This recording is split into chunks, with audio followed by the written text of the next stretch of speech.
Hello, welcome to my stream. I'm DC. You can find me all over the internets under DC Lasair. That's DC Lasair. Exclamation mark DC in chat. We'll give you links to my website and my Blue Sky. You can follow me on those places. One moment here, let me arrange a couple more things. There we go.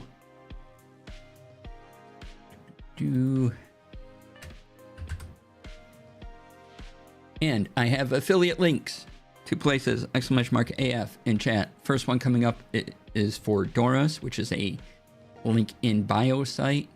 Pretty fantastic. You should check it out. And if you use my link and the affiliate code DC Lasair, you get 30% off for 3 whole months. The other affiliate link in there is for Fantasy Grounds. They're a virtual tabletop, and they have a fantastic new reader app now in beta. And if you use the affiliate link when you make a purchase on Fantasy Grounds, I get a little commission off that. So yay. All right, hello everybody. Good to see you all. Who said hi so far? JD Lady, hello. Let's pause the music here. Hope everyone's doing all right. Oh, we're going to have a lot to talk about today. Whew. So, gotta get ready. Gotta prepare. Gonna need some Diet Dr. Pepper to get me through.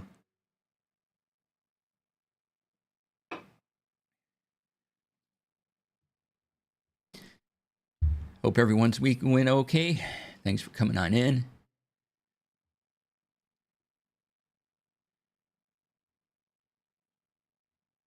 Yeah, I didn't look into Apple announcement. Excited to hear your summary. All right. One post of something cool from it. Yeah, they announced a bunch of neat things.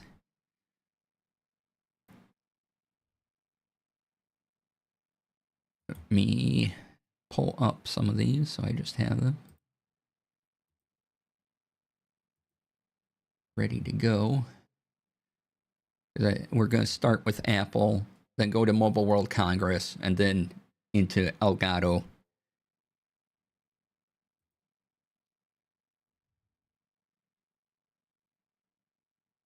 Let's see, what's going to be the real important stuff? That's what.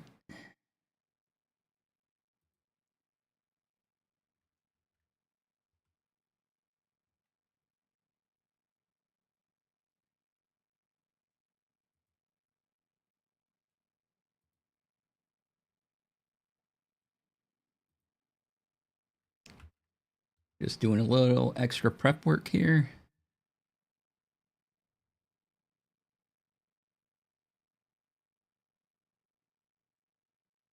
And we want to go through.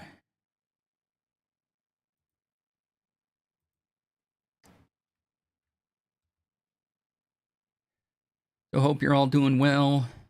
Hope you got through the week.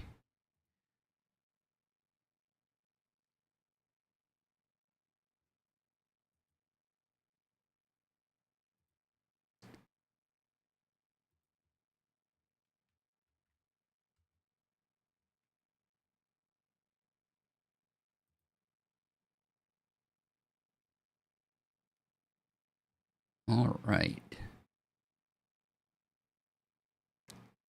So yeah. Okay. I think ready to go.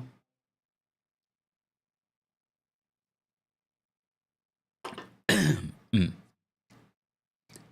hello. Welcome on in.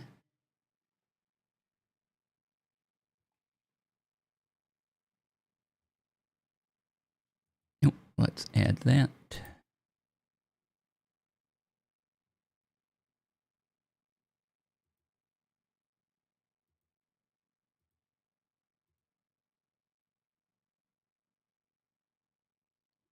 Rex, hi. Welcome on in. I'm just getting a few more things set up here.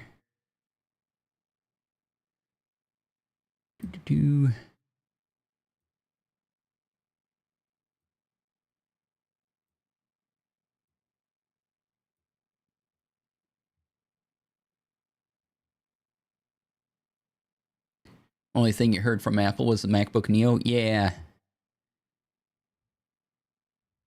Yeah, we'll get to that.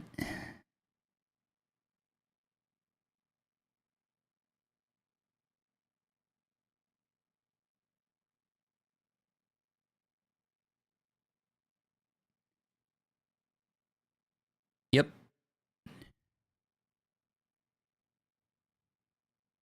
All right. Let's see here. That will do for there.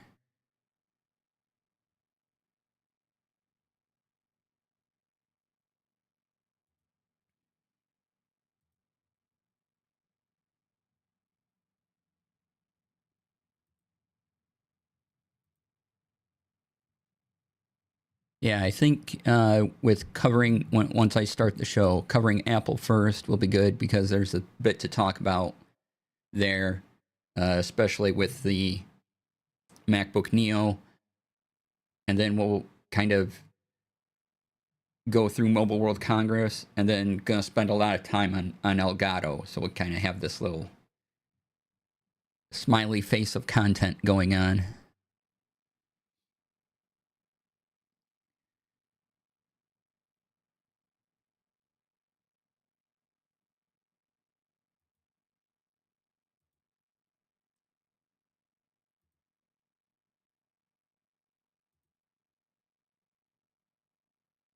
All right, that can go here.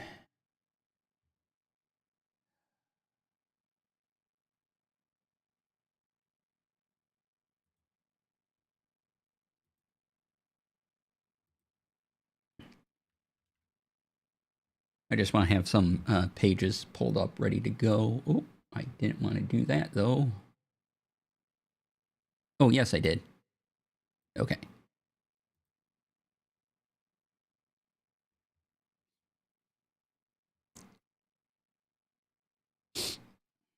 All right.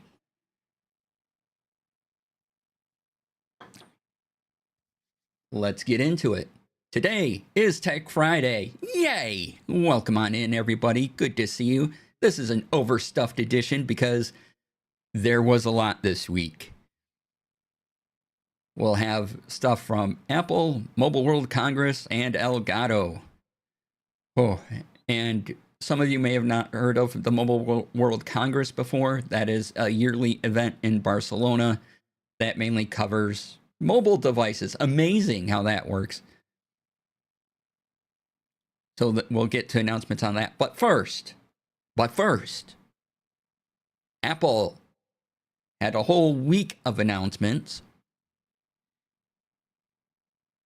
They have a new iPad Air powered by the M4 chip coming up. Everyone decided to keep DC busy this week, right?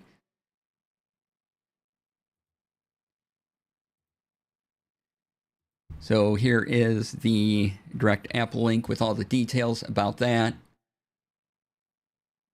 And there, pretty good improvement.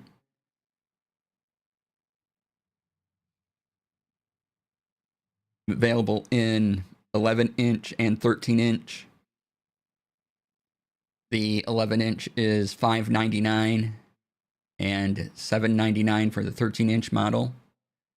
I had an iPad Air. It is a pretty solid device, but I traded that in for a different thing. And I like it. Let's see how this works. Yeah, there we go. Oh, you know what? I forgot to add in my zoom effect button thing. Let's do it. Zoom effect button. Zoom effect button. Wait for loading. Go. All right. But yeah, so the article I linked gives you all the specs. How much faster it is than the previous iPad Air and everything you typically expect from an update.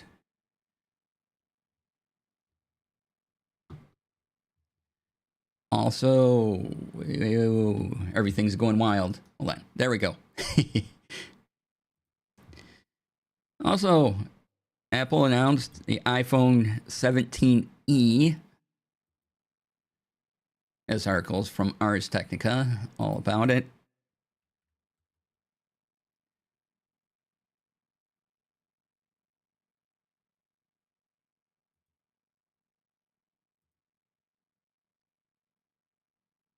And put that in. Again, spec increase. It replaces the iPhone 16e for the same price. Pre-order is up now, wide availability March 11th. Starting at, they like the price $599. So if you want the new low end of the iPhone lineup, you can get the 17e. $599. Again, spec bump. There. They also did the MacBook Air.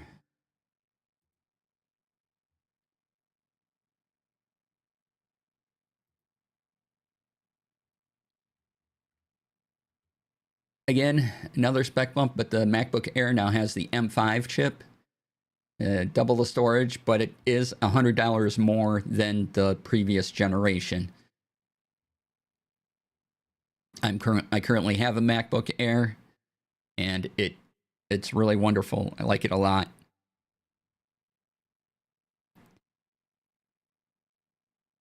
And they also announced the Pro. Let me get this right. The M5 Pro and Max MacBook Pros.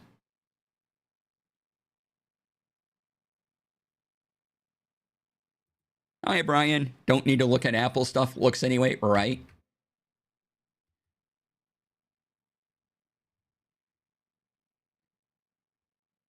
And so another nice spec bump.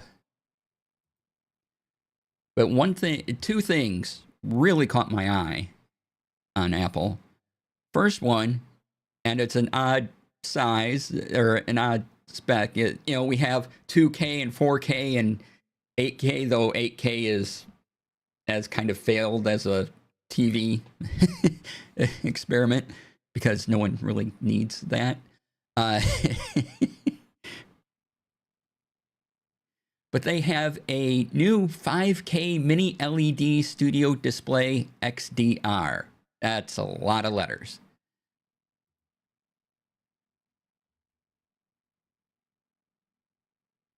Let's get that link into chat. That's not the link.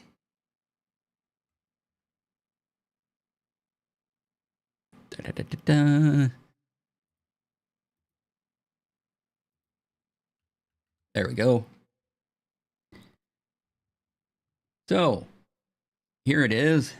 Here's two of them side by side.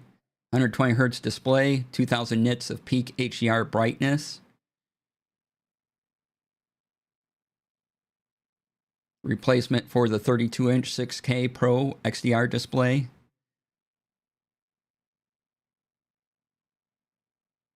Comes with an adjustable height, tilt, and height stand. Nice.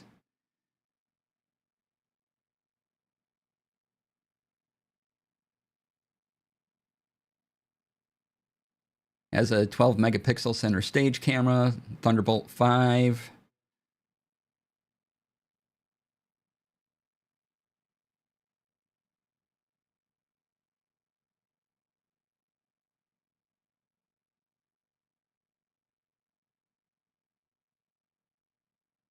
And it is expensive, as you can see here, starting at $3,299.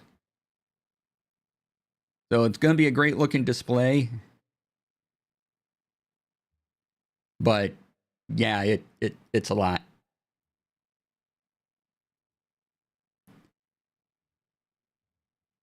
However, the thing I'm really excited about, actually, is the $599 MacBook Neo.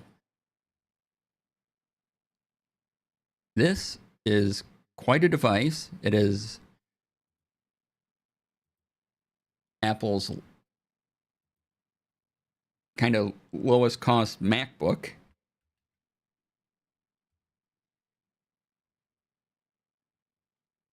And I kind of like what's going on here. There it is. It comes in a bunch of fancy colors. Now it's powered with an A18 Pro chip from the iPhone 16, which is an interesting choice. You get two for the $599. You get 256 gigabytes of storage, no Touch ID, but for another $100, you get double the storage and adds Touch ID. And it has 8 gigs of RAM. But honestly, at this price, it's pretty good. That is a good chip in there. It's not as fast as some other chips, but it is pretty good. It will do for most tasks. Now, if you're high into video editing and photo editing, this is probably not the device for you. I would not recommend this. But for all other purposes, this should be pretty good. And Mac OS is very, very good. Especially the last couple updates have been pretty fantastic.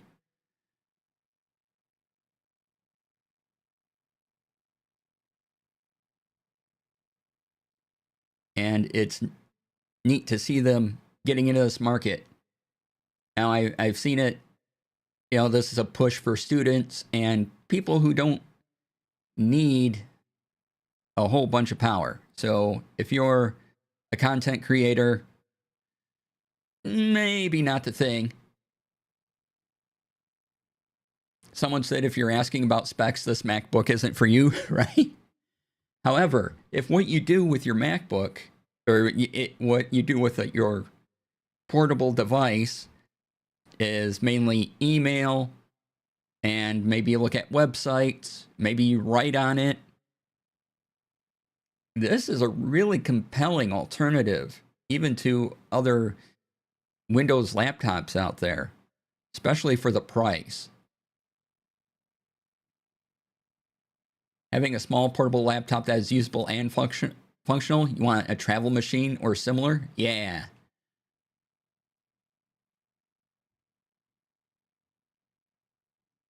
Reminded of the Surface from Microsoft and what it was meant to be. Yeah, me too. I was thinking a lot about that. How like this is kind of what the Surface was used to be, you know, where the intent was before it became more of a pro thing. And I'm actually considering this. Like I said earlier, I have a MacBook Air. What if I trade that in and I get one of these? Because what am I using my Air for? Right? I'm mainly using it to write on. It's a portable thing. I don't know if I need the whole power of a MacBook Air, or when I go to upgrade, I'll probably look at whatever the MacBook Neo option is.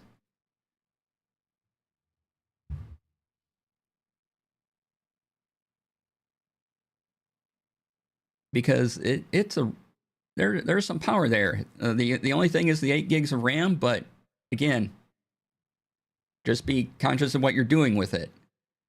If you take your laptop around and you edit video while you're traveling, or you do heavy Photoshop, not the thing for you. But I run my games off my MacBook Air my home game, so I need it to open Obsidian and a web browser that can use D&D Beyond or other digital tools. Maybe make some emails. That's largely what I use it for. Seems this would be a solid competitor to the Chromebooks. Yes, that too. Lots of fun colors. I've watched some video reviews on this. It is, and the colors are all in aluminum, so it's not like a plasticky thing. And the keyboard, the the keyboard keys have a also kind of match the color that you choose, and so do the feet on the bottom that keep it in place.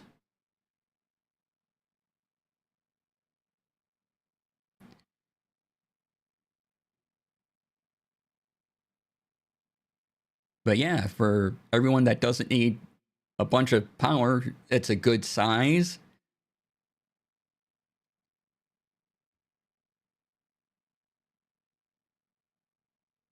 And I'm pretty excited about this. I hope this line continues. It's a 13-inch LCD display.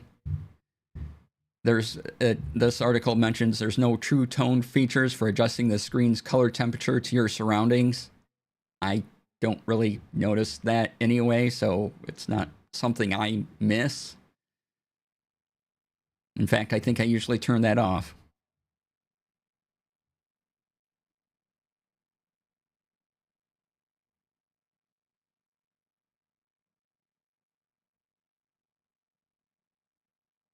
So yeah, there are some features you won't get, but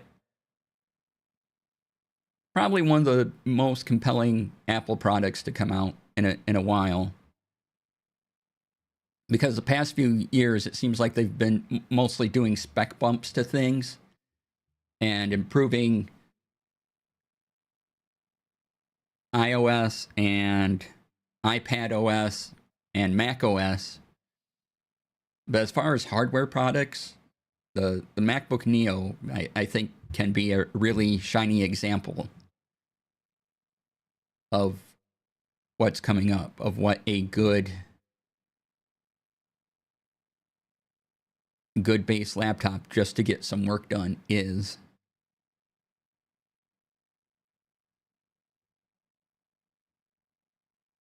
All right, any more thoughts on that? Put them in chat. Otherwise, we're going to move on to Mobile World Congress, which takes place every year in Barcelona, Spain. It is a big, here's all the new cell phone-y things coming out. Have a couple of live blogs if you want. Liking that Apple is building out affordable products. Yeah, it's nice to see. Plus products that are actually useful, because sometimes you look at a lower priced Apple thing, and you're like, yeah, but if I spend a little more, I can get, this thing, but a little more might be a couple $100. Mobile World Congress. So here's a couple live blogs. If you want to check out absolutely everything, go to one of these links from ZDNet and Tech Radar.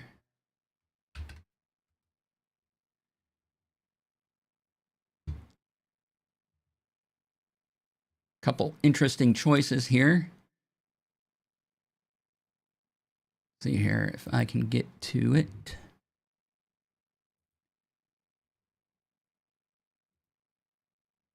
So ZDNet had this article about Motorola using Graphene OS on phones. And it's a Graphene OS is a privacy-focused Android fork. It'll be on smartphones starting next year. There's the article.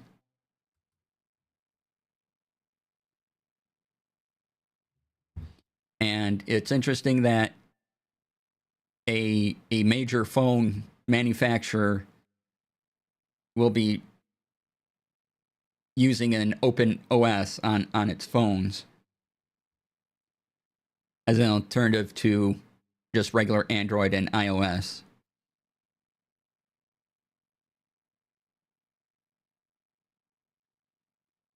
And Graphene OS, according to the article here, builds on the Android open source project. Includes privacy enhancements such as fortified app sandboxes and toggles for network sensor access. Graphene OS uses a mix of permissive open source licenses with the MIT license as the primary one for its own code.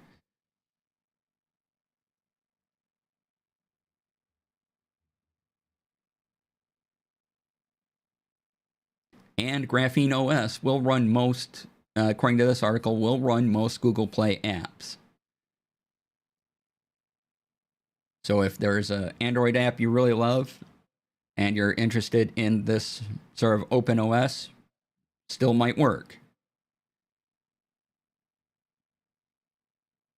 Thought that was pretty cool. Also, we have the TCL, people who make the Next Paper displays, have a phone coming out.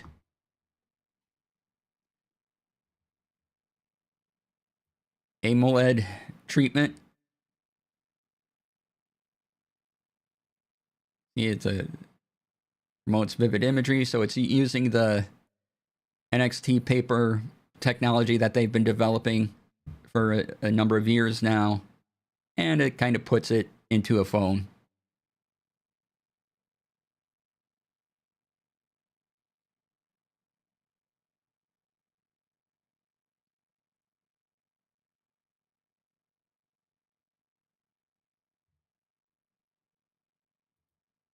And let's see. Oh, no. Z. There you go. That article.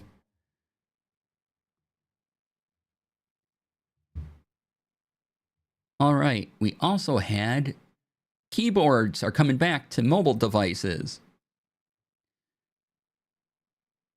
And one of the announcements was by a company called Unihertz. And they have a product called the Titan 2 Elite, which is reminiscent of Blackberries of old. Are going to launch on Kickstarter soon.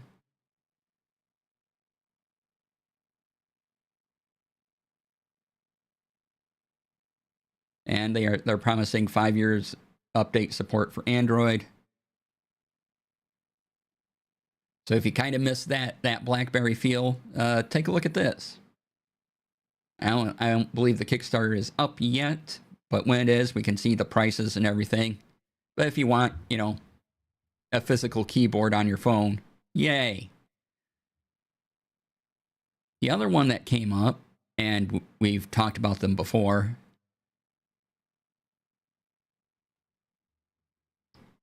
was the Clicks keyboard. They had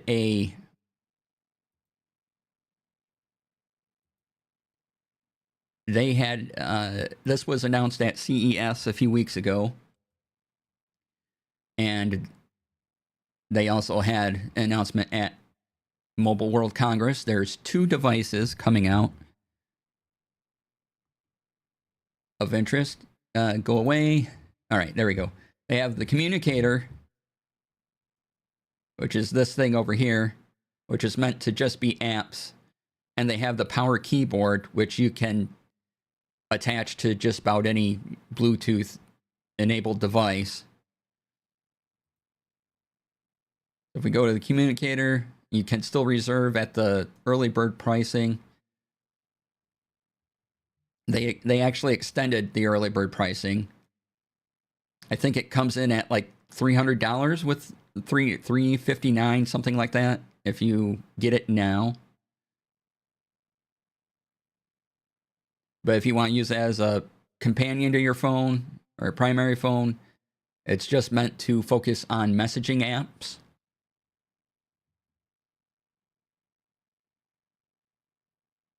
And the thing I'm excited about,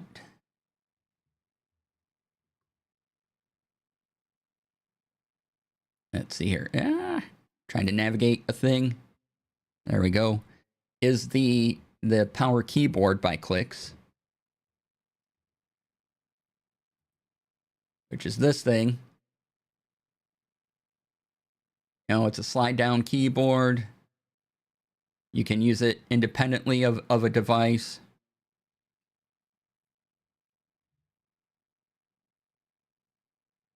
You can see here how this bit slides up so you could put a phone horizontally in it.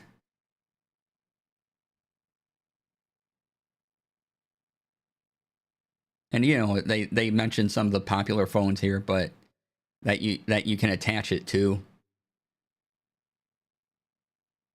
with a magnet. I did pre-order one of these, so whenever it comes in,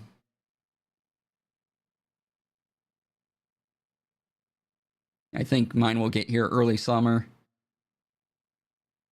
New review, but it is a backlit keyboard.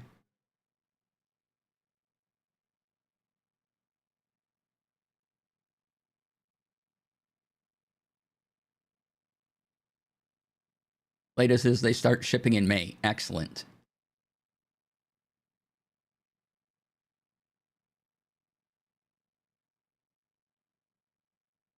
But yeah, I was looking at this, and the pre-order price is pretty good. I think it's only around $80 or so if you get it before the early bird pricing ends. And this device I can take to different TVs. You know, if I have a Fire TV stick, so I could use it on this. I could use it with my phone.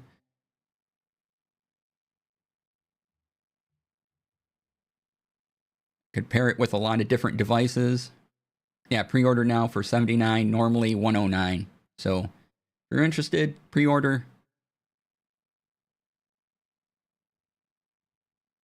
Physical keyboards. Yay. Love them.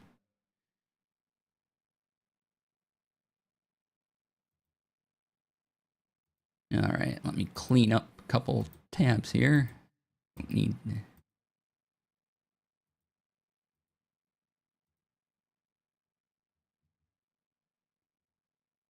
any of those. Let's see, what else do we have? All right, we got a couple weird things at Mobile World Congress because, of course, we do.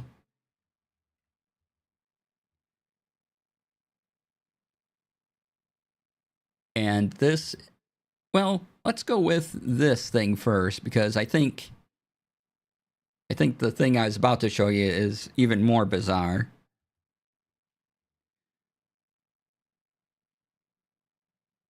But first up, Lenovo's robot concept can help you digitally sign documents. Of course, it's AI powered, so but it's worth taking a look at.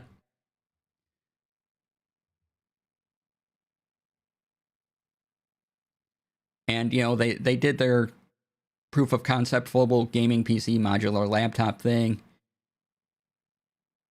So it can scan, project, has an articulated head. Here it is.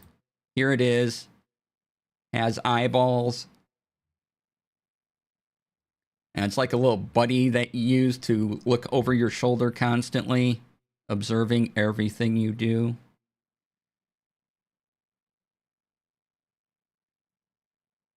Kind of like a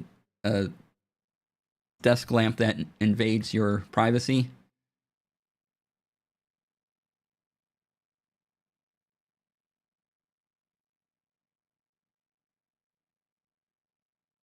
And there's also this work companion device here.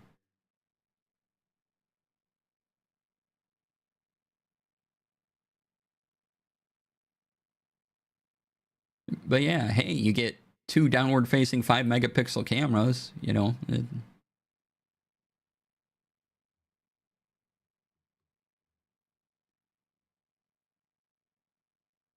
Why not? But the weirdest thing, and I think this is, again is from Engadget, People who make these things have never actually asked themselves, what would make my job easier to do? Yep, exactly. Like, why? This is more complicated, and there's privacy things going on.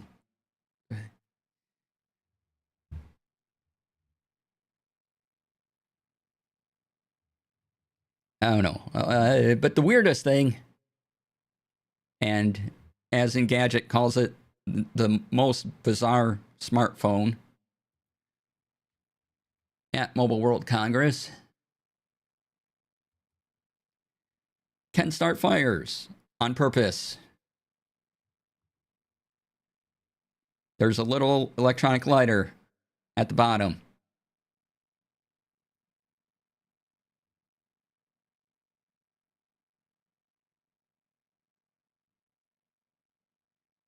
Sorry, an electric igniter. It's the correct terms there. Aimed at emergency response camping, helping to start fires when we forgot matches.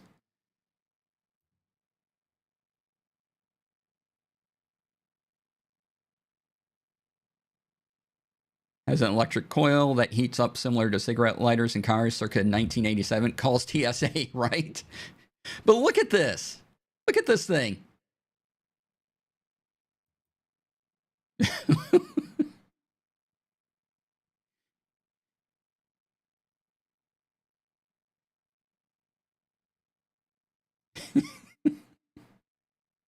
Like, really? The phone's going to be $400. It's 27 millimeters thick. And as Engadget points out, if a bear decided to attack you in the woods, you might be able to concuss it with the with the device.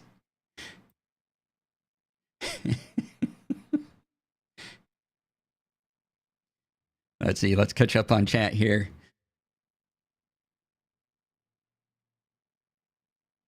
You activate it using an app? Are you kidding me? Right? The irony that the ad at the side said "Think safety" when this page. I have an electric lighter. It's tiny. Why is that so huge? I don't know. Is that a Power Rangers Turbo Morpher? I think so. I think you summoned the whole Megazord with it.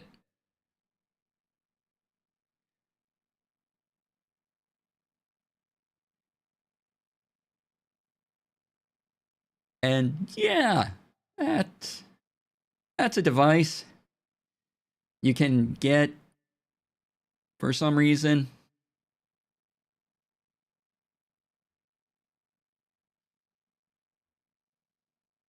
It's huge.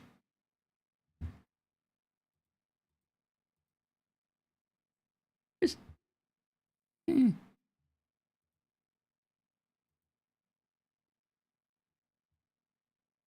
All right. Now we're going to get on to the main topic I'm going to talk about for a long time is Elgato's Wave Next announcements. And what Elgato has done here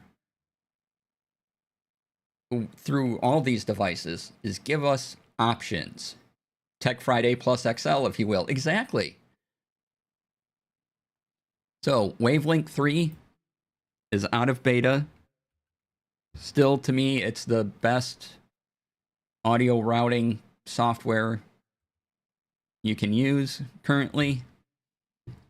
If you have another program you already love, by all means, keep on it. Use it. However, for simplicity and power, Wavelink 3 is a very, very solid choice. It's going to be my recommendation here on out. Can get at the link I put in chat. Just the simplicity of audio routing alone is a key feature, and that it's free. So, bonus, it's free. You don't need Elgato hardware or anything. You can just download it, try it out, and if you don't like it, get rid of it, and it costs you nothing.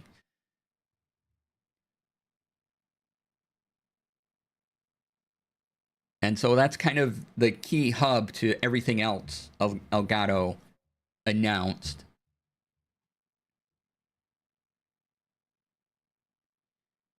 And they did announce a bunch of new hardware.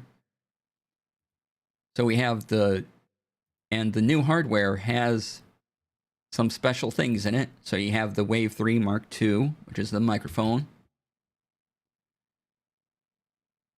And you have the Wave XLR microphone, or Wave XLR Mark II, which is the little device you can attach to the back of a Stream Deck Plus and have an XLR port available. I'll show it off here a second.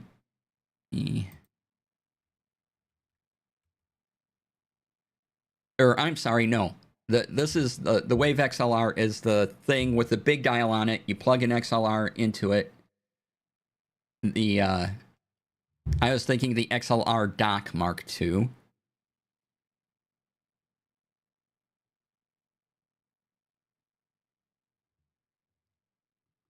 So here's the Wave XLR.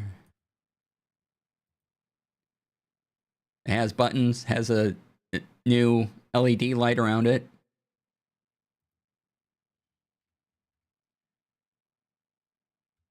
Here's what I was talking about, the XLR dock Mark II for the Stream Deck Plus. This does not work with the newest Stream Deck, the Stream Deck Plus XL, which we'll get to in a minute.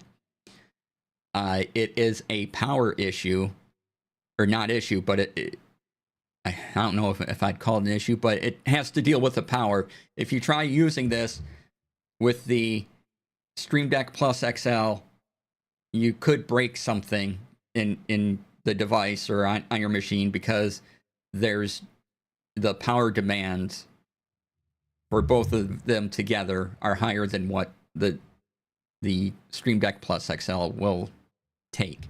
But if you have a Stream Deck Plus, you can use the new Mark II. Now, with all these Mark II devices, they've added in new hardware which does some neat audio processing tricks that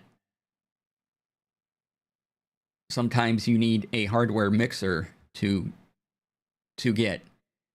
And so, and this is the kind of one of the clever bits they've done, is that they've added these new chips inside these things that can support microphones. Like, used to be, if you had a Rode SM7B, you would need another little device called Cloud something to boost the power and then have that go into your audio mixer. Oh, this new chipset kind of takes that away, especially when we get to the Wave XLR Pro.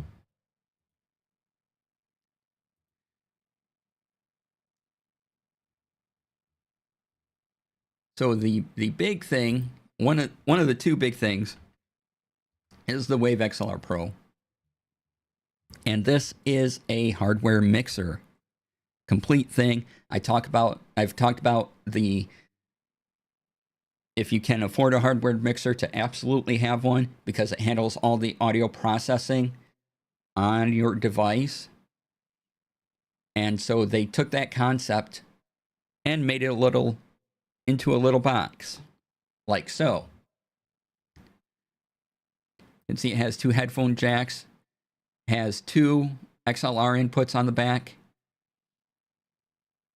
has a couple of USB ports on the back as well. I don't know if there's just a solid picture. I don't want to wait for it to rotate around. Just show me a regular picture. See if we get one here.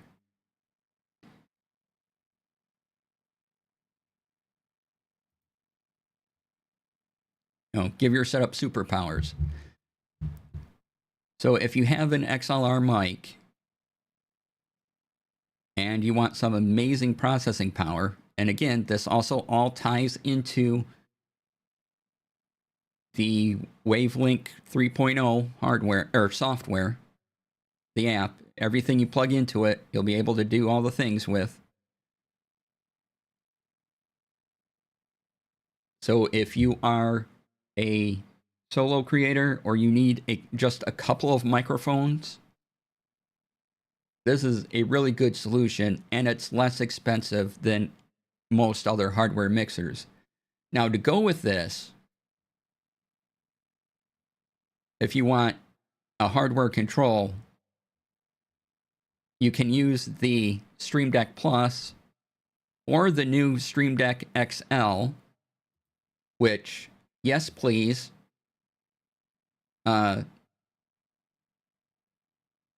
Lots of buttons. I think it's like 36 buttons. More knobs. Look at those beautiful knobs.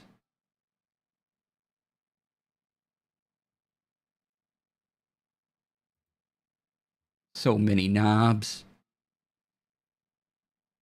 So many knobs. Look at that. Look at those. Has a little touch screen. So, if you want an interface for this, Elgato has a couple options, right? You can have the 4 knobs of the Stream Deck Plus, the 6 knobs of the Stream Deck XL. If you don't need the Wave XLR Pro, you can spend less money and just get one of the, like the Wave XLR Mark II or the XLR Dock Mark II. Save yourself some money and just use those. Elgato has given us options in how we want to build our audio setups. And for example, the Stream Deck Plus XL is $350. The Wave XLR Pro is also $350. So you're looking at about $700 for both if you were to get both. However, you can just get 1 or 2 or whatever you need, and you get all this new high quality hardware advancements that will really boost your audio performance. And you know, it's up to you how you want to design your space with all these new options. So kind of this modular idea, and Wavelength 3 is kind of the home for everything. But you know, the Stream Deck Plus XL is I mean, look at all the buttons, and the touch screen, the knobs.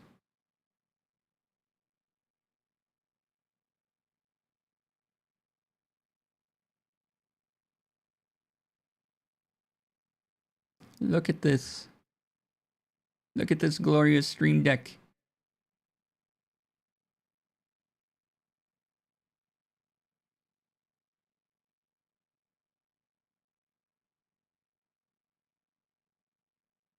I could just stare at this picture. Watch it rotate around. Ooh, look at that.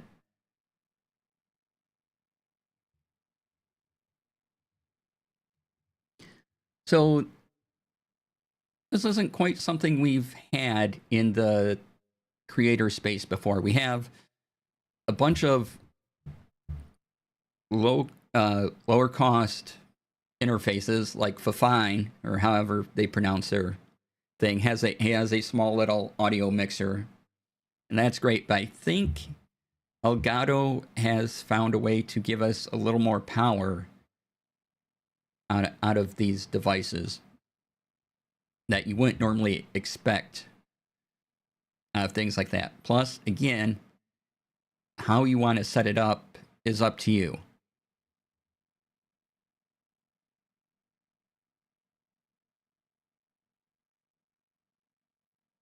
Which is great. Now, for comparison, the Rodecaster Duo is $500, I want to say. Let's make sure I'm right on there. Products. So yeah, the Rodecaster Duo is $500. The Rodecaster Pro 2 is $700. So if you were to get the Wave XLR Pro plus the Stream Deck Plus XL, you'd be sitting right between a Rodecaster Duo and a Rodecaster Pro 2, probably more on the Rodecaster Pro 2 end of things.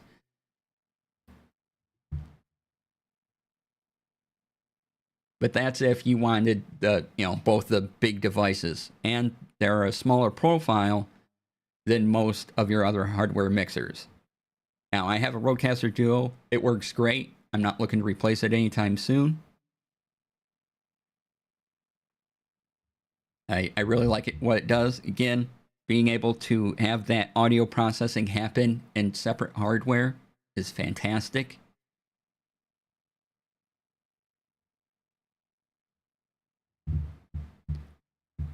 And plus, I have the Rodecaster Duo. Plus, I'm using Wavelength 3 to route all the audio to the channels of the Rodecaster Duo because it's just easier to do it that way. Plus, Wavelength 3 also detects my little mini mic here as a source, so I can control this through Wavelength 3 as well. And if I ever had guests in here, well, I got 2 mics here. I got the third mic here that's off screen.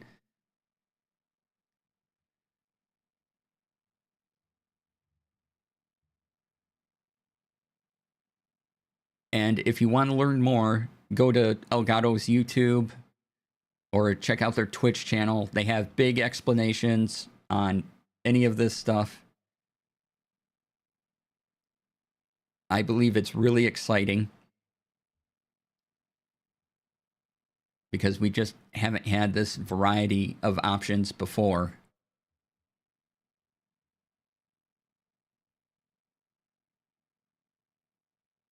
And Elgato has made it easy. You look at something like Voicemeeter, and if you know how to use Voicemeeter, more power to you. I looked at it and noped out. I'm like, okay, I understand it's to look like an audio board, big fancy audio board that I've seen and that I've used in production places. But the software version of it is just way too much. And so where we have things like the Rodecaster Duo or Voicemeeter that were coming from the area, coming from more of a, okay, let's give people devices that look more like what they're used to. And so you have the Rodecaster Duo with faders, you have, Voicemeeter with its various knobs and how its interface is set up. And now you have Elgato coming in from almost the other way going, okay, well, we have this software stuff. We have Wavelength. How can we kind of maximize audio using software? How can we reimagine all of this in more of our way we reimagine things? And that's kind of what you're getting here with the new Wave Next stuff. And I find it interesting, and I look forward to seeing what other audio companies put out if they try to compete on any level with this. What kind of other devices is this now going to drive? And so even if you don't want to use any of the Elgato stuff, you use Wavelength 3. It's free. It's probably one of the best decisions they've ever made. Plus, there's Stream Decks like the Stream Deck XL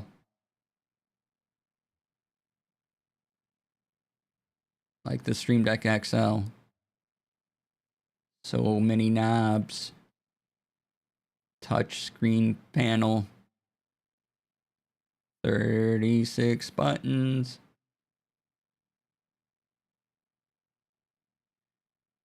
So many buttons. So many buttons.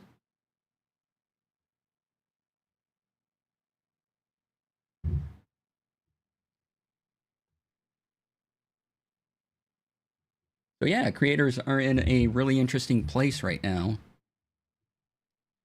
with all of this, and I think it's pretty fantastic that we have these options.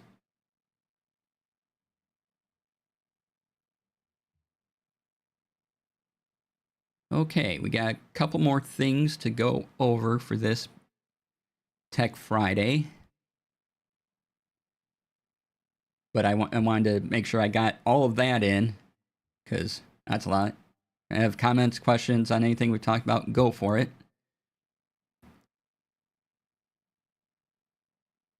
This article comes from Motorola, or 9 to 5 Google. It's about the Motorola Razr Fold.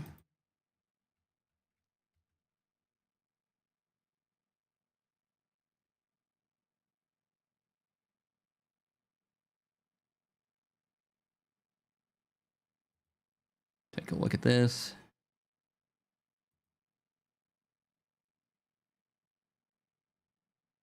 So instead of folding like this, they do they now have a book fold device.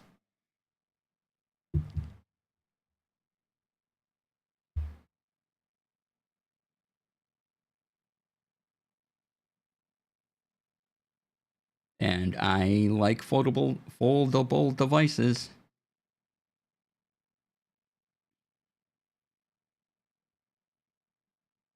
And they're promising 7 years of 7 years of updates with it. I can talk.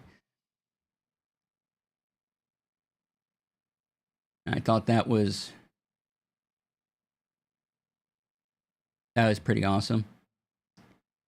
I'm looking forward to seeing how much that is.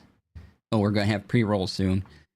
Should take a break. Let me get to. I think I had another device thing here. Yeah. Okay. One more thing. We'll take a break, and then when we come back, I have a couple more things to go through, and then we'll do the wind down thing. All right. But for this episode of Tech Friday, we're gonna wind up on the next Xbox, codenamed Helix, will play PC games. And this is on Ars Technica.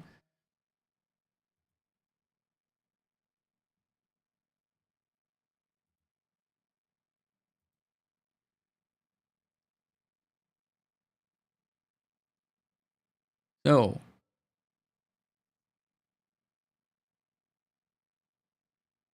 it's likely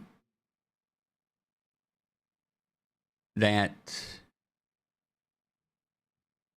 this will be obviously a Windows-based device, as Microsoft has been reducing the number of games that are exclusive to Xbox.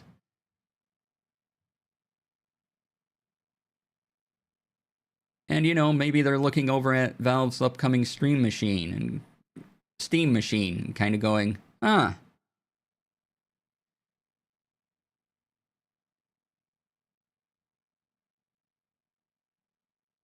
So I just find that an interesting turn of events.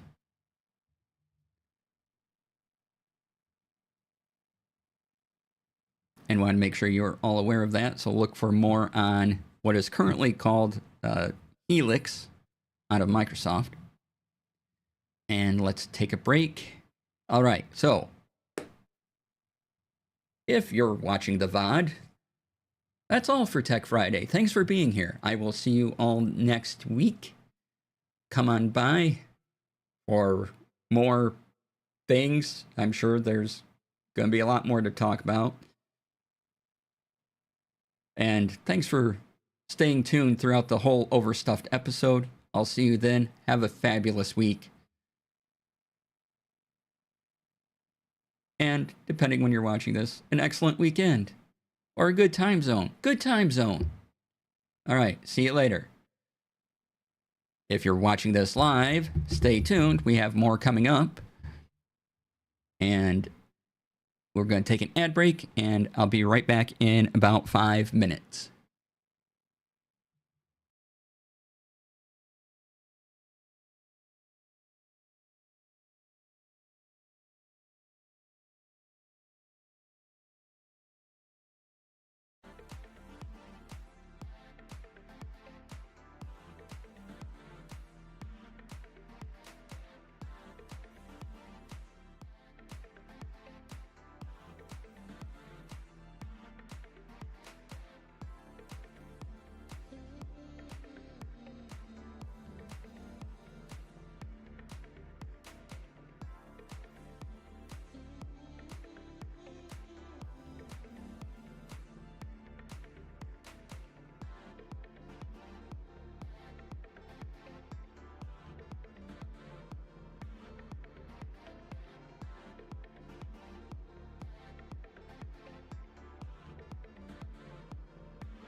All right, thanks for staying through the ad break. Appreciate y'all.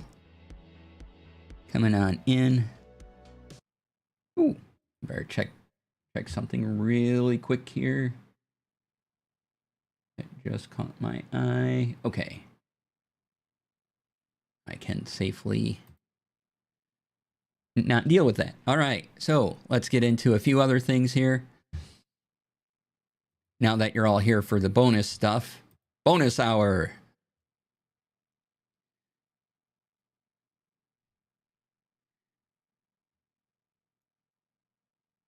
So, a couple other things I want to mention. Oh, I should have mentioned this. Oh, well.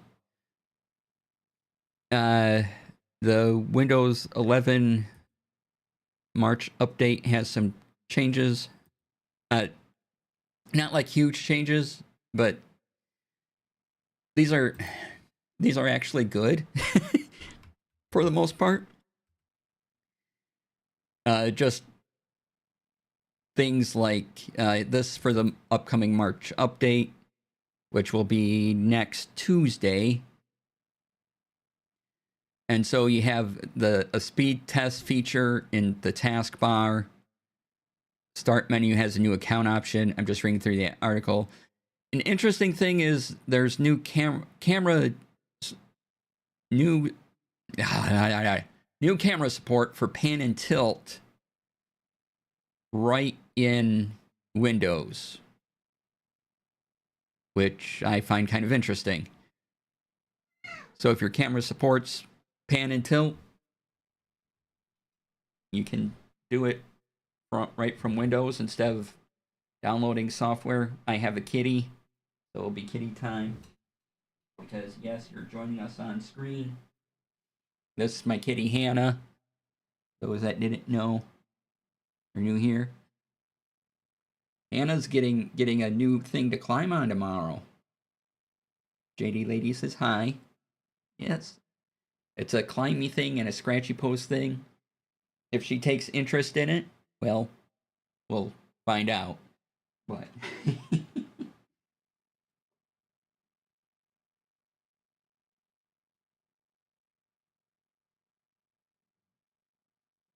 I don't know if you heard her when she came in, but if I don't know she comes in, she'll meow at me like, "Hey, I'm here. You're gonna pet me now, right?" I'm like, "Well, of course I'm gonna pet you."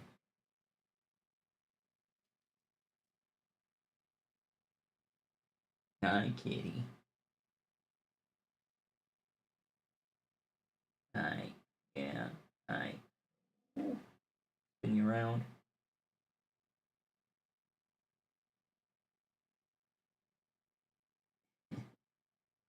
All right. And get my feet back in my feet warmer thing.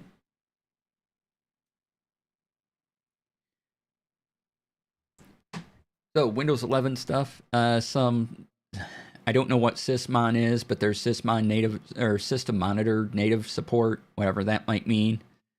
A new widget setting page. Another neat thing is that they will have and are including WebP image support for wallpapers.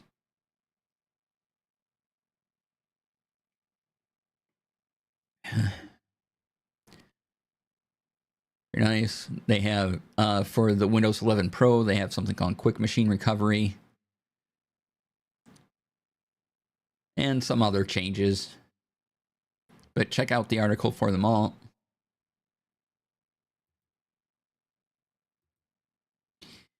And since we are on the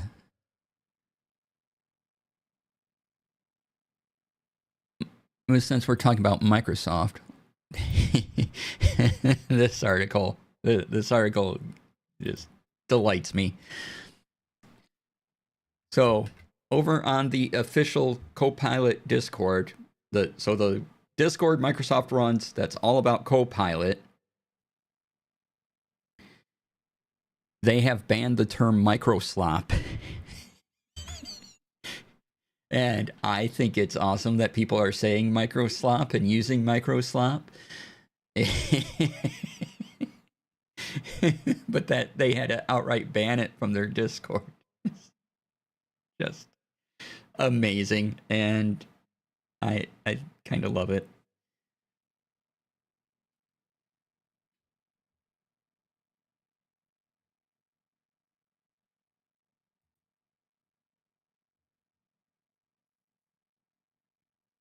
So good when these things happen, because nobody's using Copilot, and so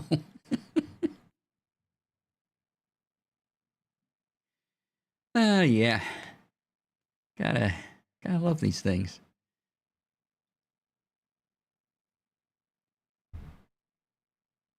All right, and it wouldn't be a stream on Friday unless I brought up Obsidian in some way.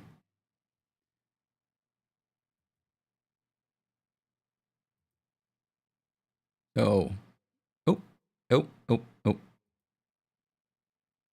I misclicked a thing. Hold on. One moment. Getting back to things. Do, do, do, do, do.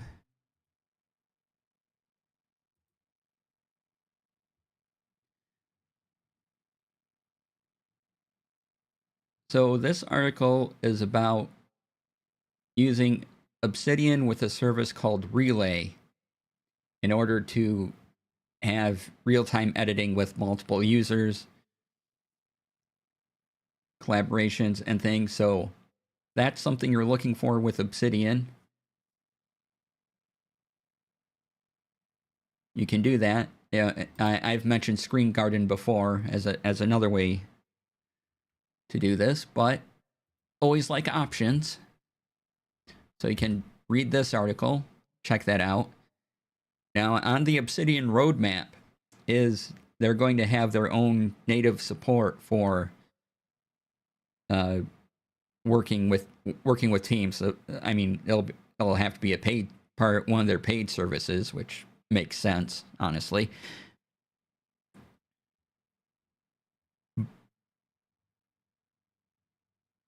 But Obsidian is so handy, and yeah, there are a few ways to do the have multiple people interact with your vault. This is just another way to do that. And Relay makes it pretty easy to do. The author of this article is using it as a says that Relay makes Obsidian into a viable Google Docs alternative.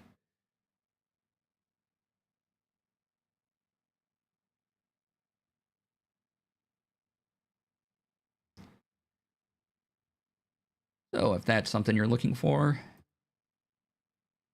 there you go. All right. Another thing that is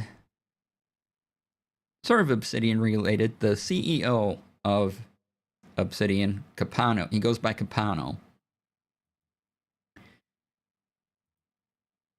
released a thing that's been on GitHub, but it's now a website, and it's called defuddle.md.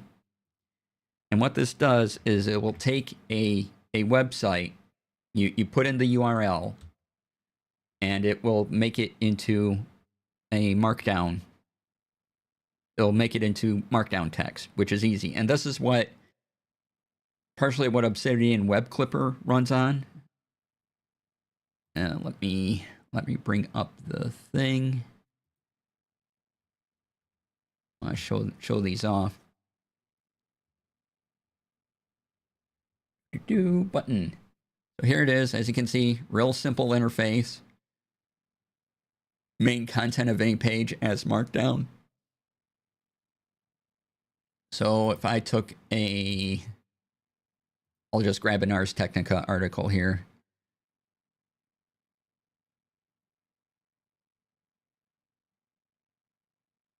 Yeah, this one. Okay, so I put the URL in. Now this doesn't work with things behind a paywall because that would make sense. Now, if you use Obsidian Web Clipper, sometimes that will work, but then again, that's your own personal stuff. But I put in an Ars Technica article. I say get Markdown, and up here we have what they call the front matter or properties in Obsidian. So we get the title, the author, published. We get the main source. And here is the entire article.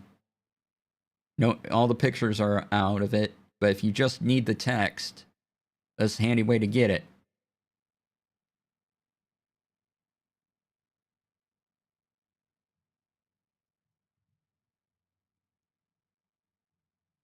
So that is Defuddled MD. But thanks to Nick posted in Bleep Nick on Twitch, posted a fun thing from a person that Nick knows. And it's called, well, you can see the name. And it does the same thing that Defuddle does.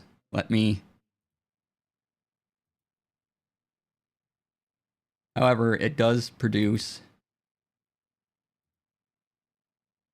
It does give you some options.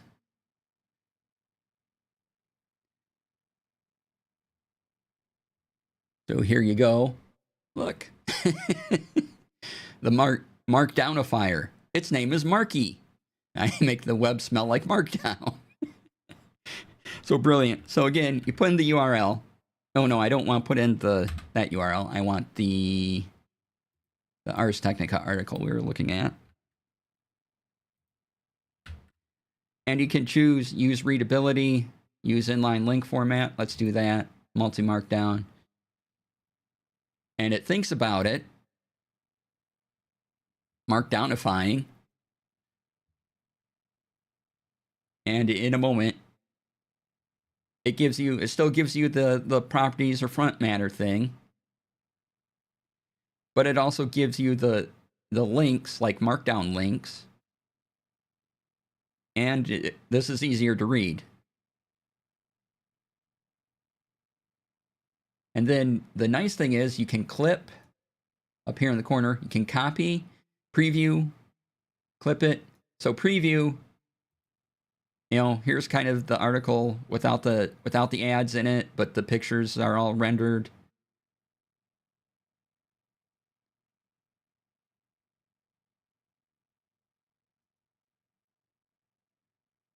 So it's a pretty interesting tool.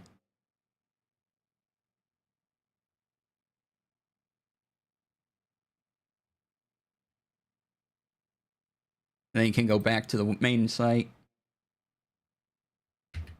clear it out. And if you don't want the inline links, you can leave that unchecked. You don't want readability. I don't know why you wouldn't use readability. Multi-markdown is the only thing there. There's a whole FAQ on the developer and what else the developer does. The developer's name is not Marky. Marky is indeed what the developer has named the website. This thing here is Marky. Marky is not a nickname for the developer or anything like that. That's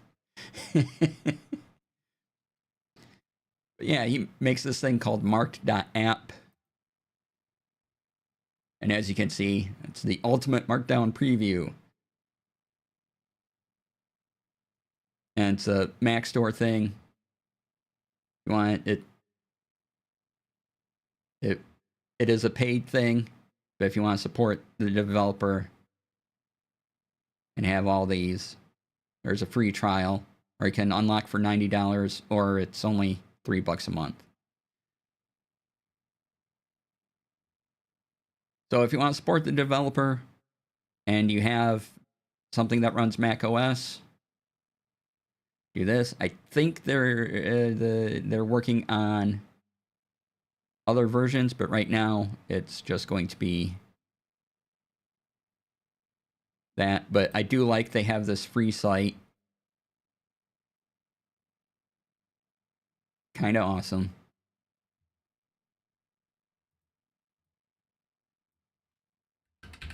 Like let's try another article here. Let's do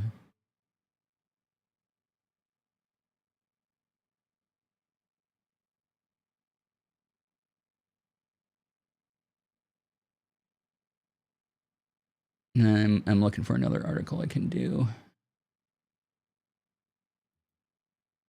Okay, here's a CNN article on the MacBook Neo.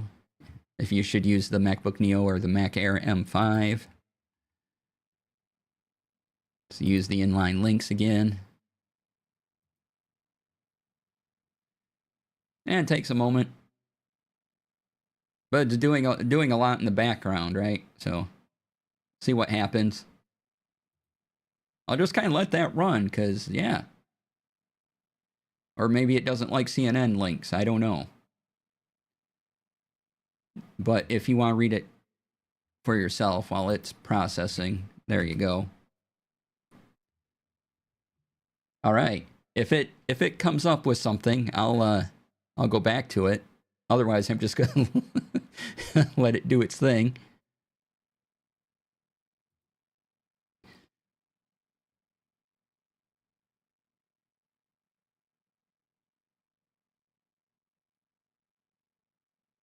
Okay, what else we have here? Oh, now I've talked about the app protocol before, and I've mentioned Leaflet. App Proto is the thing that runs. Hello, over on YouTube. Welcome on in.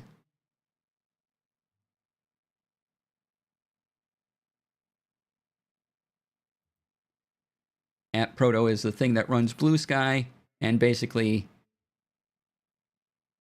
lets you take that login across services. And someone on Leaflet, which is essentially a blogging platform, so you can just log in using your Blue Sky account. But someone posted a post, amazing how that works. They did a blog about using the app Proto for academic papers and kind of getting academic papers and things away from a paywall.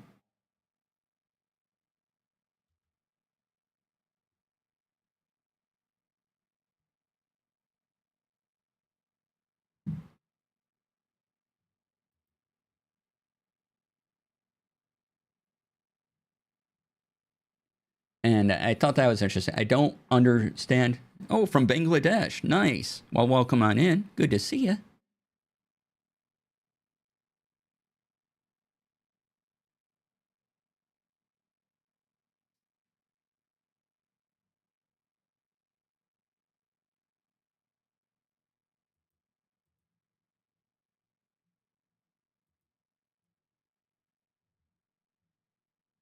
Let's see. They did a blog in front of God. Oh my, right?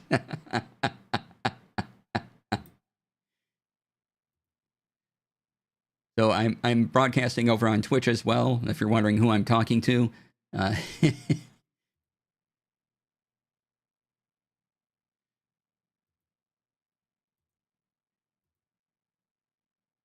let's see. Hold on a second. Let me refresh a page to make sure everything's working fine. Okay, good. All right, I'm gonna.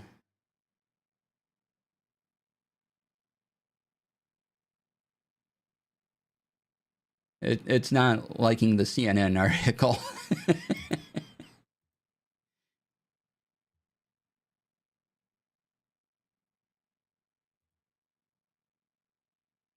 Let's see if Defuddle can do it.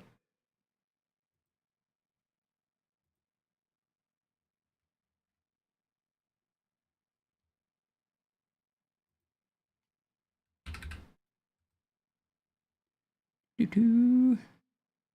So yeah, check out that blog if you want that person's theory on using the app protocol to make it so academic papers and scientific papers aren't behind paywalls.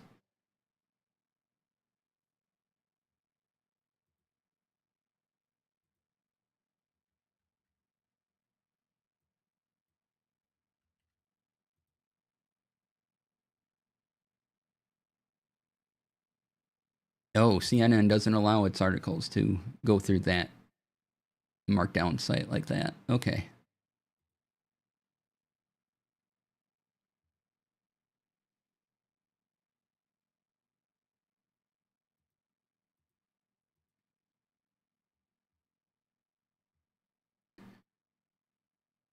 All right. And we'll get into, let me start up the music again, and we can get into kind of relax mode. Have some TTRPG stuff to talk about.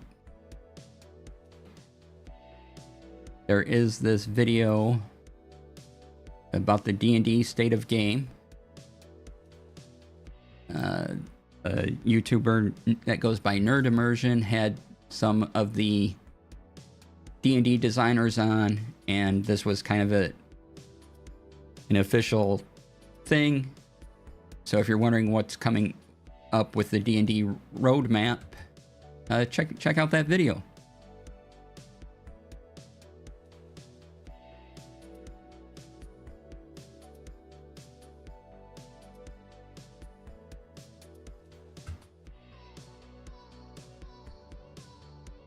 All right, let's see what else we can bring up.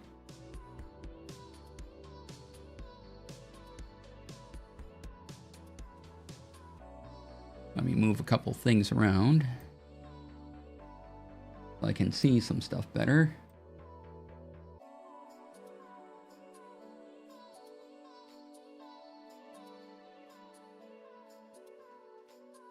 Oh, there is from Modiphius, they are making a Wolfenstein TTRPG.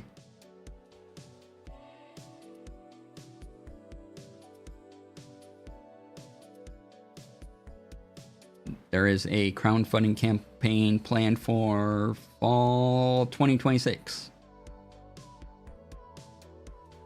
So check that out.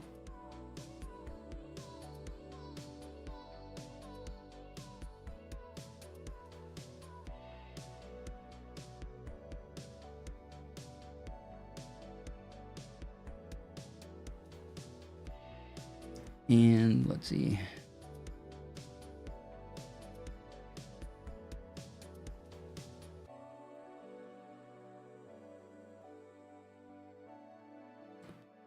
Yeah, D&D put out their roadmap. And also on D&D Beyond. This just affects D&D Beyond, but they've labeled the 2024 stuff 5.5. Now, the books and everything are still going to have, since they're not going to reprint the books with 5.5 on them. They're still going to look as they have, because, you know, as the 2014 stuff gets sold out and returned and things like that, they'll just all be the 2024 books. At least that's my guess anyway.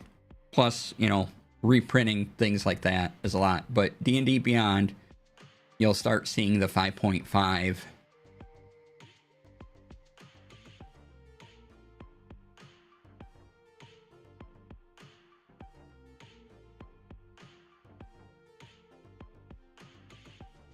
On them, here is a roadmap for what is coming to D&D, the Dungeons and Dragons releases. So this summer we get Ravenloft Horrors Within, and then there's Arcana Unleashed. There'll be new D&D reference cards, new official D&D reference card, and what's coming up for D&D Beyond, and all that. So Plus, there's a look at some of the alt covers, which are pretty fantastic. So if you're into D&D, check all that out.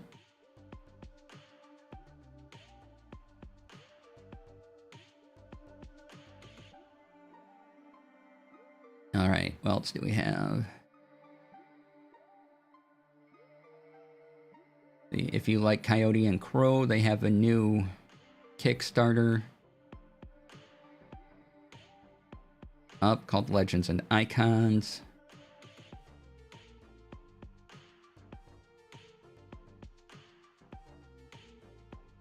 When was this posted?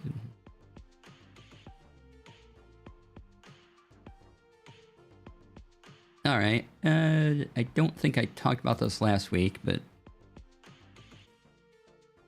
put up now. Something called Mythic Legions RPGs brings action figures to the tabletop. So, you want any of those?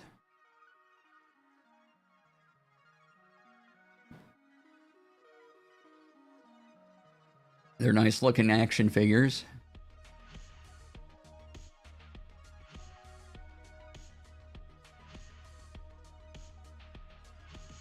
Oh, apparently it is a Kickstarter, and you can back the campaign until April 4th.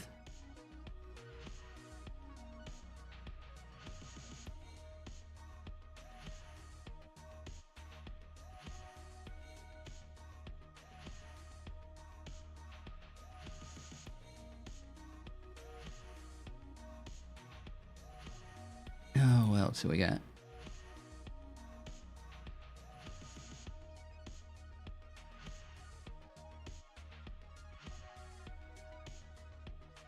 And just reading through stuff as usual.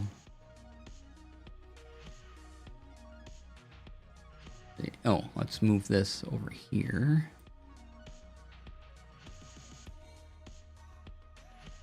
Because now's the time of the stream where we can relax. We can talk about anything we've talked about over the past hour and a half.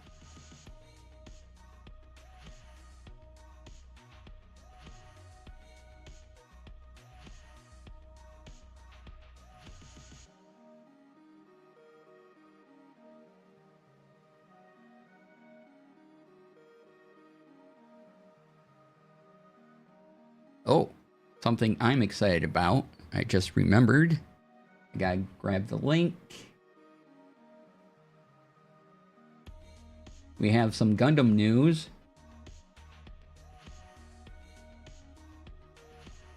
That the Gundam Assemble sets are coming out October 2026. And we have a look at what those sets will be. So yay. It's for so you get Gundam minis that you can paint, and it's a whole game as well. There'll be a starter set, a deluxe starter set, expansion packs, and paint packs as well.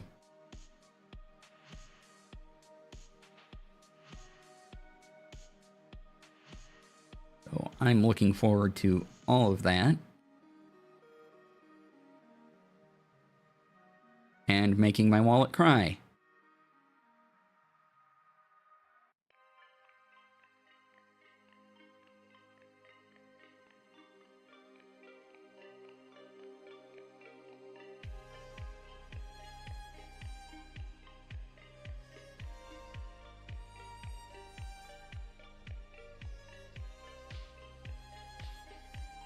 Let's see. All right, that kind of wraps it up for all that. Other than there's of course a bunch of Kickstarter things, so.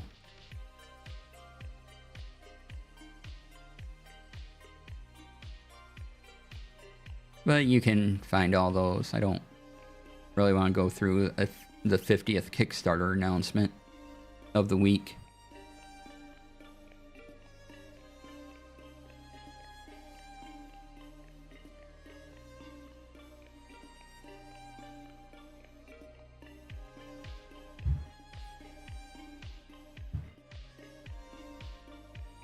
Let's see. Talked about Xbox Project Helix.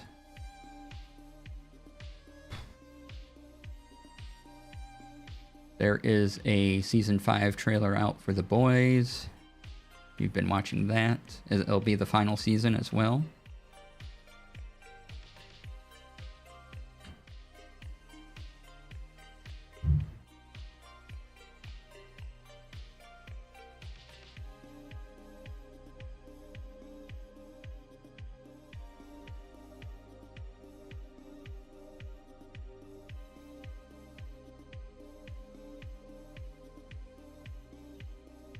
Oh, there was a Capcom Direct presentation yesterday.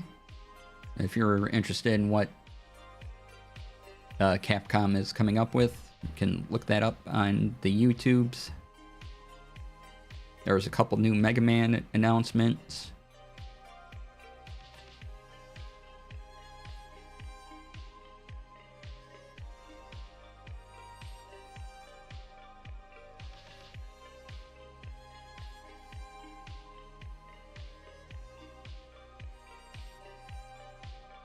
Okay. We got time yet. So, yeah, if you have any questions about producing or anything like that, now's the time to ask.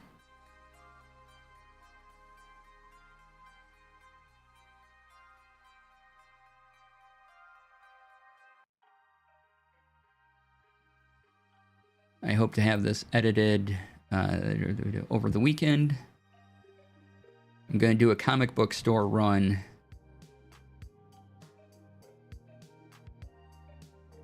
Maybe tonight or tomorrow. I gotta pick up my latest issue of JSA.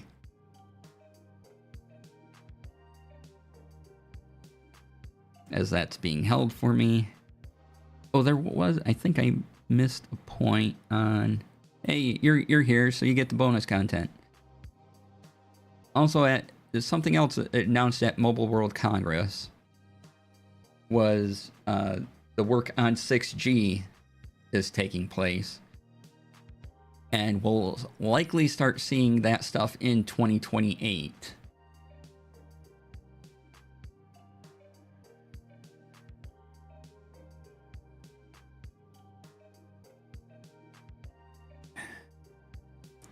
So it's currently, getting that infrastructure built up for 6G. So, maybe we'll get a new set of mutant powers like we did with 5G. I don't know. One can hope.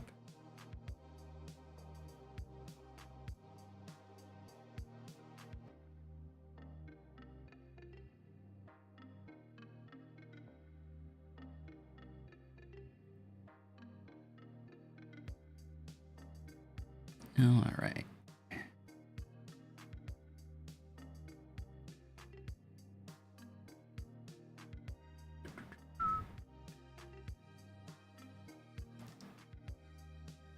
Yeah. Let's see. I think comic book store might be the only thing. Oh, and I might actually record video for my campaign vault. Maybe.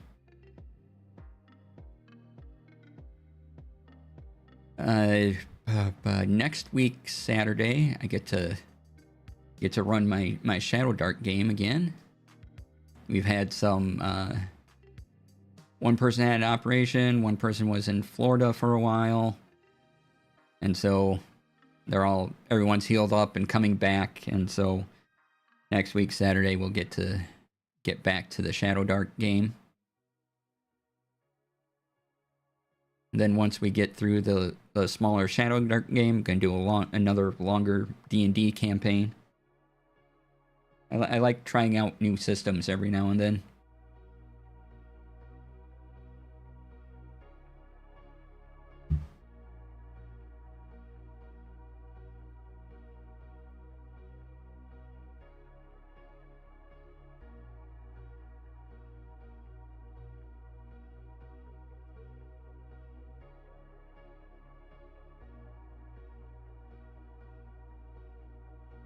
Just looking through Blue Sky, see if there's any other announcements.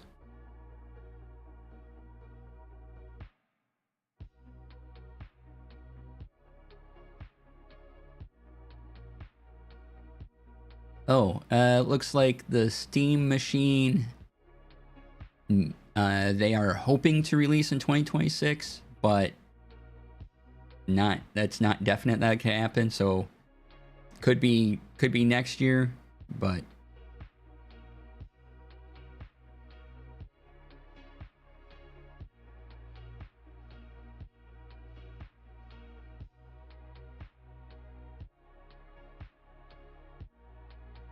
oh, I did want to talk about the app proto stuff again.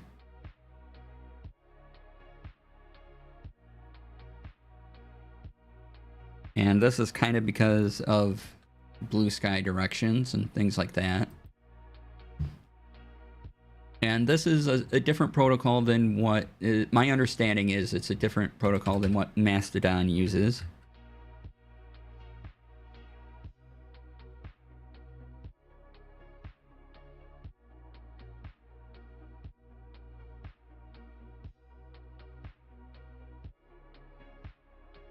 Yeah, they use ActivityPub.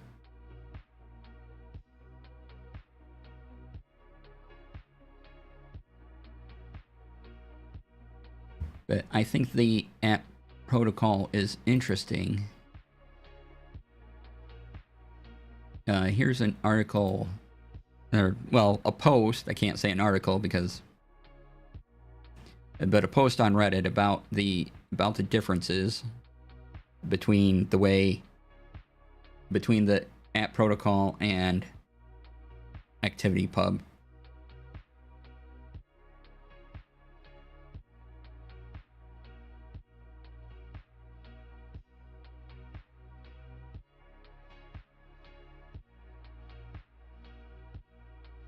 And I think there's a lot of neat things coming up with App Proto. Like I mentioned that blog on Leaflet. Leaflet uses App Proto, and basically you can use your login from Blue Sky to check out Leaflet. And Leaflet, the people behind Leaflet and some other App Proto sites have come up with a schema to kind of create a common language to use while you're building out App Proto platforms. So you can find all those details at standard site. So if you're a developer interested in that, take a look. I'm not the person to explain that all to you, but by all means, I've been looking at using a couple of these as a blogging platform, and I think App Proto has some really good things about it. Leaflet is constantly improving, and they just added, some features last week that bring them into full Markdown support. So, I'm for that. But they keep updating. The other one I'm looking at is a place called Offprint. You can find that at offprint.app. And you can join the waitlist, but they seem to be they're kind of a publishing infrastructure where you can make newsletters and blogs and everything. Leaflet is just your standard blog. I shouldn't say standard blog, but it is a blog. So there's Offprint. I don't know. I just find all these sites coming up around the protocol interesting. If you want to see some examples of what a Leaflet publication looks like, there's Leaflet's website. And it's all done on the web using one login. And you can attach, a different name and password. I believe you can attach a different name password to various services, but also have it kind of under one one umbrella.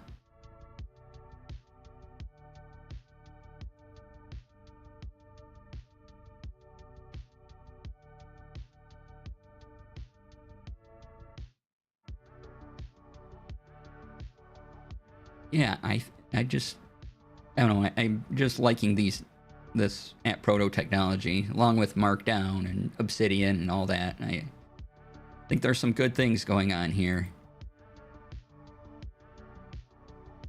especially over this year and into next year. We'll see. We'll hopefully see a lot more.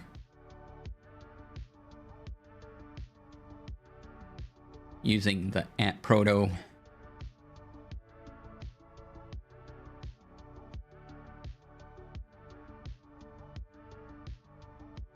And one thing Leaflet points out about using App Proto is that there's some ability to take your content and move it over to another service because it's attached to your App Proto thingy name, and you can just move it to another thing if for some reason a service goes to the dark side or something like that.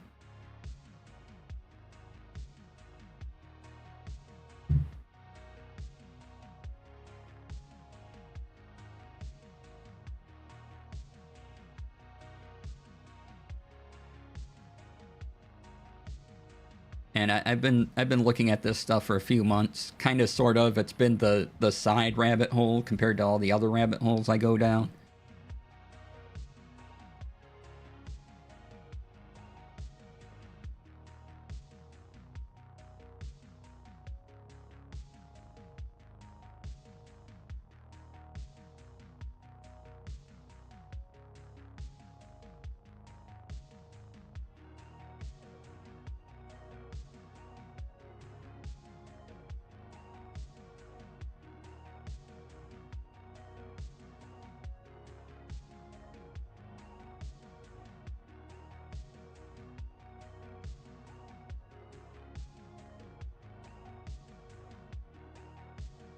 So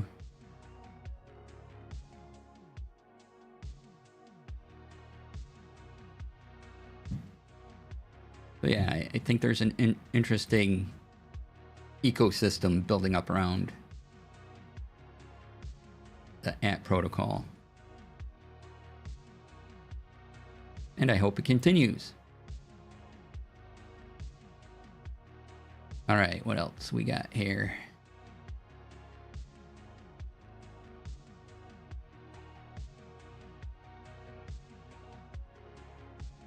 And if you have any questions on anything or any other comments, now's the time to ask, because we're going to be wrapping up pretty soon.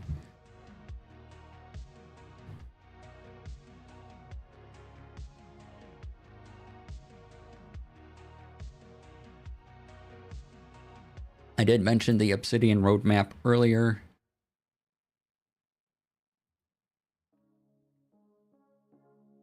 And here's that.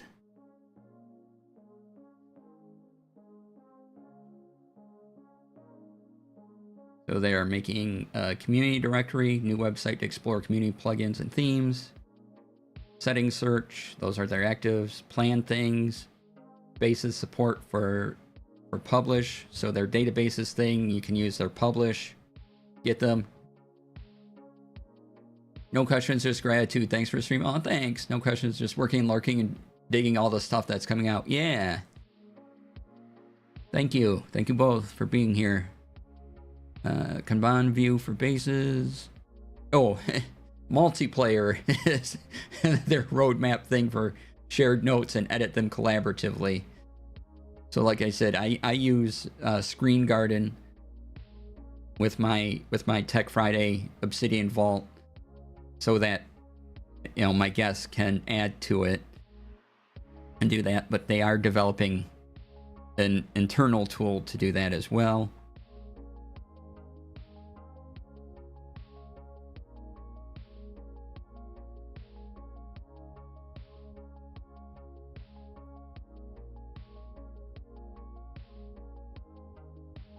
I continue to have a blog, or the newsletter idea is still floating around, but videos, gotta get one project done. Gotta. Once again, thanks on getting all of us hooked on Obsidian. You're welcome. Y'all use Obsidian. It's a really solid program, and I'm not paid by Obsidian in any way, but there you go. If there's something I want you to take from Obsidian, though, it's learning Markdown, because Markdown is going to be really valuable to know.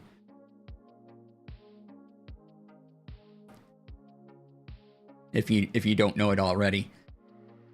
But yeah, I had Obsidian open all week. Like every day I got up because of the new announcements coming every day.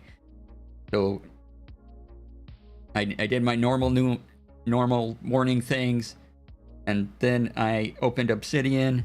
I read the news. I was pasting links into the Tech Friday note for today. I'm glad I kind of slowed down after Wednesday.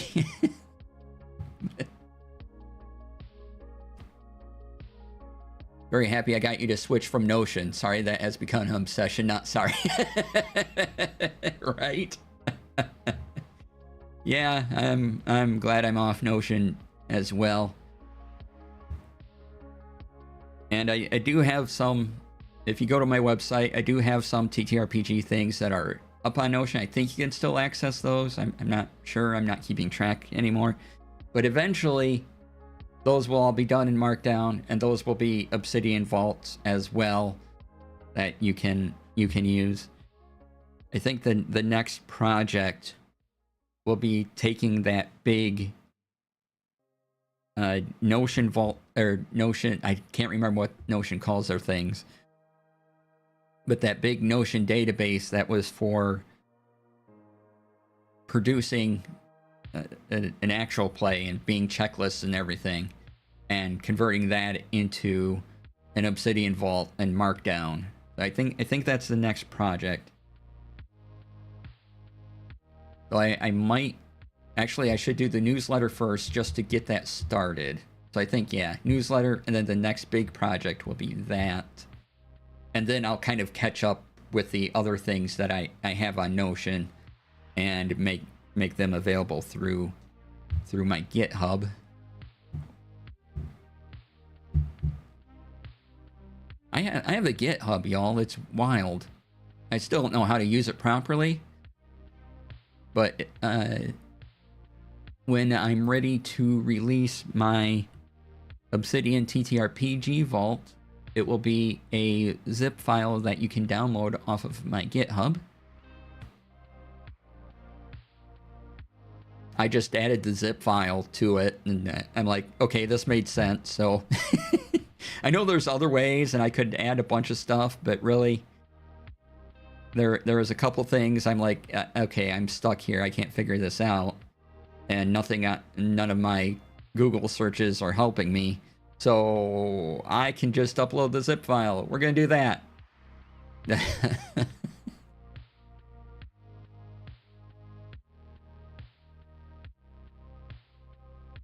Yeah, I think I want to add a little more to the README file too, though. I do like that the README comes right up right away.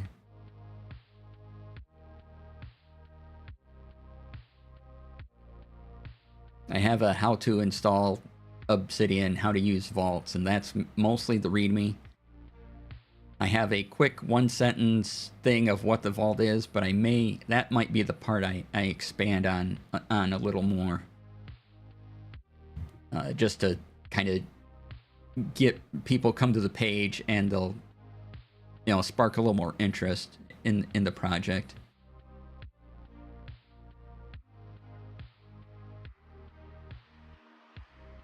But the full instructions for the vault, if you already know how to get a vault in Obsidian, they're all in the zip file. So just Open the vault. Read the instructions.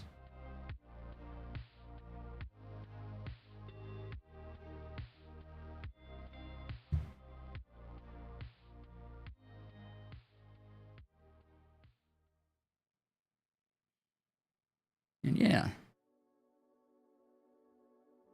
I could release it now, but I really think the video instructions will be very helpful.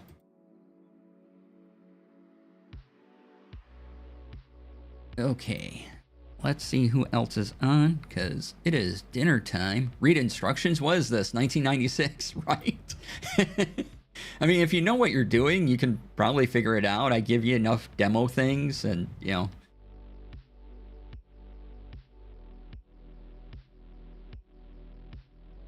Look it up. Okay, hey, Brian is on with some Division 2, so let's go say hi.